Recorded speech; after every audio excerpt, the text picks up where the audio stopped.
dapat umpisahan nyo na. Yun, welcome sa ating buhay-buhay episode, no? Meron akong i-share sa inyo. Kasi kapag dyan sa probinsya, ang probinsya na tao na, parang tingin mo ay crowded na, parang semi-crowded na siya, no? Sa tingin mo ay marami ng mga kaya sa buhay, no?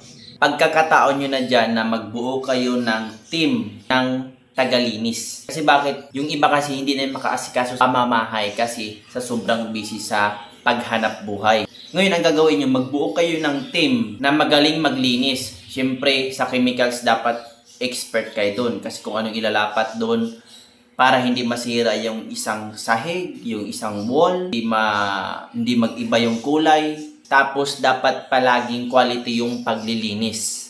Siyempre, dapat meron kayo doong parang papackage para naman yung si client matutuwa sa inyo. Kung buo na kayong team na marunong maglinis, 4 o 5, magandang team up yun sa isang pamamahay na maglinis. Tapos, wag nyo kalimutan palagi, maggawa kayo ng Facebook page kasi halos ngayon online booking na. Kumbaga mami-message kayo, ito yung ito yung location ko, ito yung papalinisan ko, ganito kalaki, ito yung mga gamit na andito. So yun, dapat maging aware kayo dun para wala kayong parang babayaran na malaki. Halimbawa, hindi natin maiwasan masagi, di ba? So sabihan nyo na si client na ma'am, yung mga sir, yung mga ganito mga bagay na posibleng masira, posibleng mabasag, pwede po patabi na lang panigurado. Para iwas na rin sa disgrasya. Hindi natin masabi kasi pag gumagawa tayo, hindi natin masabi yung mga bagay-bagay na magkamali.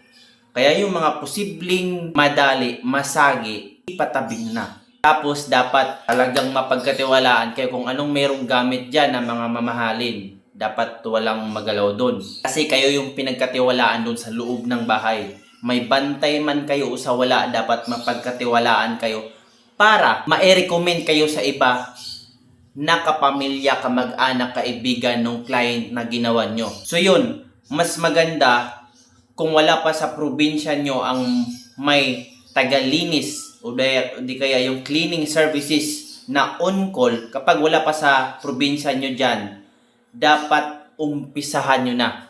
Dapat kayo ang manguna. Kasi lugar, padami ng padami yung mga tao. Padami ng padami. Dapat kayo ang mag-umpisa kung wala pang ganong nakapundar sa area nyo. Dapat magkaroon ng cleaning services.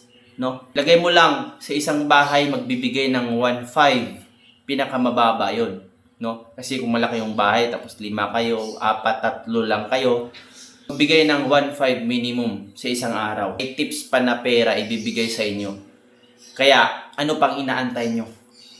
Kung meron kang idea sa paglilinis, malaki ang impact isang komunidad kapag merong tagalinis. Kasi isipin nyo palagi, kapag walang tagalinis, nako, mahirap. Wala pang tagalinis sa lugar ninyo, mag-umpisa na kayo. Sana may nakuha kayong tips sa araw na to. Kung bago ka pa lang dito, mag-follow, like, and share ka kapag nagustuhan mo yung video. Yun lang. Bye-bye!